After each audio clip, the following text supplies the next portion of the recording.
Friends, ನಮಗೆಲ್ಲರಿಗೂ ಗೊತ್ತಿರುವ ಹಾಗೆ ಎಸ್ ಬಿ ಐನ ಇನ್ವೆಸ್ಟ್ ಟ್ಯಾಪ್ ಆ್ಯಪನ್ನು ಓಪನ್ ಮಾಡ್ಕೋಬೋದು. ಅದೇ ಥರ ನೋಡ್ಬೋದು, ನಾನಿವಾಗ ನನ್ನ ಇನ್ವೆಸ್ಟ್ ಆ್ಯಪನ್ನು ಓಪನ್ ಮಾಡ್ಕೊಂಡಿದ್ದೇನೆ. ನೋಡ್ಬೋದು, ನನ್ನ ಮ್ಯೂಚುವಲ್ ಫಂಡಲ್ಲಿ ಇಷ್ಟೊಂದು ಅಮೌಂಟ್ ಇದೆ. ನಂದು ಪೋರ್ಟ್ಫೋಲಿಯೋ ಕೂಡ ಈ ಥರ ಕಾಣುತ್ತೆ. ನೋಡ್ಬೋದು ಫ್ರೆಂಡ್ಸ್, ನನ್ನ ಪೋರ್ಟ್ಫೋಲಿಯೋದಲ್ಲಿ ಇಷ್ಟೊಂದು ಫಂಡ್ಸ್ ಇದೆ ಮತ್ತು ಇಷ್ಟೊಂದು ಇದಿದೆ, ಸೈಟ್ಸ್ ಇದೆ. ಅದರಲ್ಲಿ ನಾನು ಒಂದು ಮ್ಯೂಚುವಲ್ ಫಂಡಿಂದ ಇನ್ನೊಂದು ಮ್ಯೂಚುವಲ್ ಫಂಡಿಗೆ ಸ್ವಿಚ್ ಫಂಡ್ ಮಾಡಬೇಕಾದ್ರೆ ನೋಡ್ಬೋದು ಫ್ರೆಂಡ್ಸ್, ನನ್ನ ಯಾವ ಮ್ಯೂಚುವಲ್ ಫಂಡಲ್ಲಿ ಅಮೌಂಟ್ ಇದೆಯೋ ಆ ಅಮೌಂಟನ್ನು ಸೆಲೆಕ್ಟ್ ಮಾಡಬೇಕಾಗುತ್ತೆ. ಸೆಲೆಕ್ಟ್ ಮಾಡಿದ ಮೇಲೆ ನೋಡ್ಬೋದು ಫ್ರೆಂಡ್ಸ್, ಇಲ್ಲಿ ನನಗೆ ಸ್ವಿಚ್ ಫಂಡ್ ಅಂತ ಕಾಣಿಸ್ತದೆ ಇಲ್ಲ, ನೋಡ್ಬೋದು ಇಲ್ಲಿ ಕೆಳಗಡೆ ಸ್ವಿಚ್ ಫಂಡ್ ಅಂತಿದೆಯಲ್ಲ ಫ್ರೆಂಡ್ಸ್, ಅದನ್ನು ಸೆಲೆಕ್ಟ್ ಮಾಡಬೇಕಾಗುತ್ತೆ.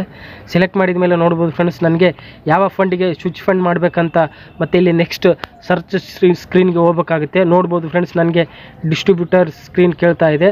ಅದರಲ್ಲಿ ಪ್ರೊಸೀಡ್ ವಿತ್ ಡೈರೆಕ್ಟ್ ಟ್ರಾನ್ಸಾಕ್ಷನ್ ಅಂತಿದೆಯಲ್ಲ ಫ್ರೆಂಡ್ಸ್ ಕೆಳಗಡೆ, ಅದನ್ನು ಸೆಲೆಕ್ಟ್ ಮಾಡಬೇಕಾಗುತ್ತೆ. ಸೆಲೆಕ್ಟ್ ಮಾಡಿದ ಮೇಲೆ ನೋಡ್ಬೋದು ಫ್ರೆಂಡ್ಸ್, ನನಗೆ ಸ್ವಿಚ್ ಫಂಡ್ ಸ್ಕ್ರೀನ್ಗೆ ಬಂತು. ಅದರಲ್ಲಿ ಇಲ್ಲಿ ಕೆಳಗಡೆ ಸೆಲೆಕ್ಟ್ ಯಾವ ಫಂಡಿಗೆ ನಾವು ಸ್ವಿಚ್ ಹಾಕಬೇಕು ಅನ್ನೋದನ್ನು ಇಲ್ಲಿ ಸೆಲೆಕ್ಟ್ ಮಾಡಿ ಸರ್ಚ್ ಮಾಡಬೇಕಾಗುತ್ತೆ. ಅದೇ ಥರ ನಾನು ಇಲ್ಲಿ ಸೆಲೆಕ್ಟ್ ಮಾಡೋಣ. ನೋಡ್ಬೋದು, ನನ್ನ ಪೋರ್ಟ್ಫೋಲಿಯೋದಲ್ಲಿ ನಿಮಗೆ ಇಷ್ಟೊಂದು ಫಂಡ್ಗಳಿದೆ.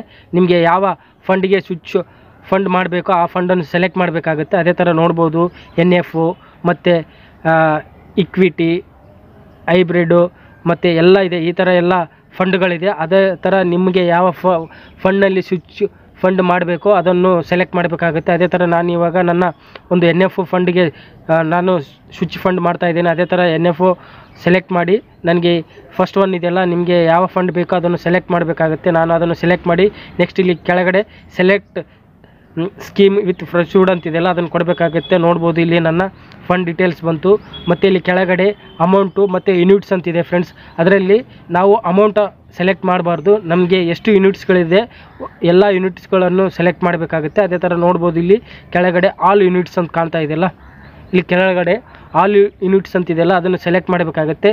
ಸೆಲೆಕ್ಟ್ ಮಾಡಿ ಇಲ್ಲಿ ಕೆಳಗಡೆ ಪ್ರೊಸೀಡ್ ಟು ಸ್ವಿಚ್ ಅಂತಿದೆ, ನೋಡ್ಬೋದು ಕಾಣ್ತಾ ಇದೆಯಲ್ಲ ಫ್ರೆಂಡ್ಸ್, ಪ್ರೊಸೀಡ್ ಟು ಸ್ವಿಚ್ ಅಂತಿದೆಯಲ್ಲ, ಅದನ್ನು ಸೆಲೆಕ್ಟ್ ಮಾಡಬೇಕಾಗುತ್ತೆ. ಸೆಲೆಕ್ಟ್ ಮಾಡಿದ ಮೇಲೆ ನೋಡ್ಬೋದು, ನಮಗೆ ಒಂದು OTP ಬರುತ್ತೆ. ನೋಡೋಣ, ಈಗ ಪ್ರೊಸೀಡ್ ಟು ಸ್ವಿಚ್ ಮಾಡೋಣ. ಸ್ವಿಚ್ ಮಾಡಿದ ಮೇಲೆ ನೋಡ್ಬೋದು ಫ್ರೆಂಡ್ಸ್, ನಮಗೆ ಯಾವ ಡೇಟಿಗೆ ಸ್ವಿಚ್ ಆಗಬೇಕಂತ ಡೇಟ್ ಕೇಳ್ತಾ ಇದೆ. ಅದೇ ಥರ ನಾವು ಕೆಳಗಡೆ ಪ್ರೊಸೀಡ್ ಟು ಸ್ವಿಚ್ ಕೊಡೋಣ. ಓಕೆ ಫ್ರೆಂಡ್ಸ್, ನೋಡ್ಬೋದು ಪ್ರೊಸೀಡ್ ಟು ಸ್ವಿಚ್ ಕೊಡೋಣ. ಆರ್ಡರ್ ಕನ್ಫರ್ಮ್ ಸ್ಕ್ರೀನಿಗೆ ಬಂತು. ಅದೇ ಥರ ನೋಡ್ಬೋದು, ಇಲ್ಲಿ ನನ್ನ ಒಂದು ಫಂಡಿಂದ ಮತ್ತು ಇನ್ನೊಂದು ಫಂಡಿಗೆ ಸ್ವಿಚ್ ಆಗ್ತಾ ಇರೋದ್ರಿಂದ ಮತ್ತು ಇಲ್ಲಿ ಕೆಳಗಡೆ ಪ್ರೊಸೀಡ್ ಅಂತ ಕೊಟ್ಟರೆ ನನ್ನ ಮೊಬೈಲಿಗೆ ಒಂದು OTP ಬರುತ್ತೆ.